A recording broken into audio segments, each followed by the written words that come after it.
کیا سگریٹ پینے سے وضو ٹوٹ جاتا ہے؟ نہیں ٹوٹتا، نسوار لگانے یا گٹکا کھانے سے وضو ٹوٹ جاتا ہے؟ نہیں ٹوٹتا۔ کیا عورت کو ہاتھ لگ جائے یعنی ٹچ ہو جائے تو کیا وضو ٹوٹ جاتا ہے؟ حنفیوں کے نزدیک وضو نہیں ٹوٹتا، کیا گالی دینے یا گانے سننے سے وضو ٹوٹ جاتا ہے؟ نہیں ٹوٹتا۔ کیا بغیر وضو مسجد میں داخل ہو سکتے ہیں؟ جی داخل ہو سکتے، کیا کپڑے تبدیل کرنے سے وضو ٹوٹ جاتا ہے؟ نہیں ٹوٹتا۔ کیا ایک ہی وضو سے 5 نمازیں ادا کر سکتے ہیں؟ بالکل کر سکتے ہیں اگر واقعی اس کا وضو قائم ہے تو۔ جو وضو کی حالت میں انتقال کر جائے تو کیا اسے شہید کہا جائے گا؟ جی ہاں، جو وضو کی حالت میں فوت ہو اس کو شہادت کا رتبہ ملتا ہے۔ جو بعد طہارت سویا اور مر گیا، وضو کر کے سویا فوت ہو گیا، وہ بھی شہید ایک ہاتھ سے سر کا مسح کر سکتے ہیں؟ ہو جائے گا۔ مسئلہ سر کا مسح کیسے کرنا چاہیے؟ سنت تو یہ ہے کہ جیسے کہ دونوں ہاتھ تر ہیں اور سیدھے یہ ہاتھ ملا کے اس طرح لے جائیں کہ ہر بال جو ہے یہ اس پر تری پہنچے پانی کی، سر کے جتنے بال ہیں نا ظاہر ان سب کے اوپر آ جائے، یہ سنت ادا ہو گئی۔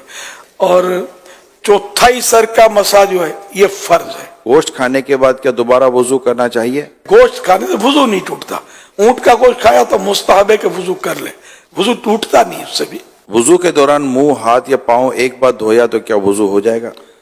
وضو ہو جائے گا، سنت چھٹی، کیا ناخن کاٹنے سے وضو ٹوٹ جاتا ہے؟ نہیں ٹوٹتا۔ شیشے کے سامنے کھڑے ہو گئے تو وضو ٹوٹ جائے گا؟ آئینہ دیکھنے سے وضو نہیں ٹوٹتا۔ وضو کے بعد دعا پڑھنے کی کوئی فضیلت ہے؟ حدیث پاک میں جس نے اچھی طرح وضو کیا اور کلمہ شہادت پڑھا اس کے لیے جنت کے 8 دروازے کھول دیے جاتے ہیں، جس سے چاہے اندر داخل ہو۔ کلمہ شہادت اشہد ان لا الہ الا اللہ واشہد ان محمد عبدہ ورسولہ صلی اللہ علیہ وسلم، لیکن ساتھ میں یہ کہ اچھی طرح وضو کیا۔ یہ دشواری، اس میں تھوڑی کمزوری ہے ہماری کہ اچھی طرح وضو ہم کرتے نہیں ہیں۔ کیا ہنسنے سے وضو ٹوٹتا ہے؟ نماز کے علاوہ ہنسنے سے وضو نہیں ٹوٹتا۔ اور نماز میں پھر یہ کہ بالغ جاگتے میں نماز کی حالت میں، کہ بعض اوقات نماز میں نیند بھی آ جاتی ہے، تو بالغ جاگتی حالت میں سجدے والی نماز میں جن میں سجدے ہوتے ہیں، ان میں اگر زور سے ہنسا، قہقہ جس کو بولتے ہیں، قہقہ لگا کر ہنسا تو اس کا وضو ٹوٹے گا، ورنہ اتنا ہنسا کہ خود اپنی آواز سنی دوسرا نہ سنے، اتنی آواز نہیں نکلی تو وہ نماز ٹوٹی، وضو نہ ٹوٹا۔ اب مسکرایا، کچھ بھی نماز نہ آواز آئی نہ خود کو نہ کسی کو، تو نہ نماز ٹوٹی نہ وضو ٹوٹا۔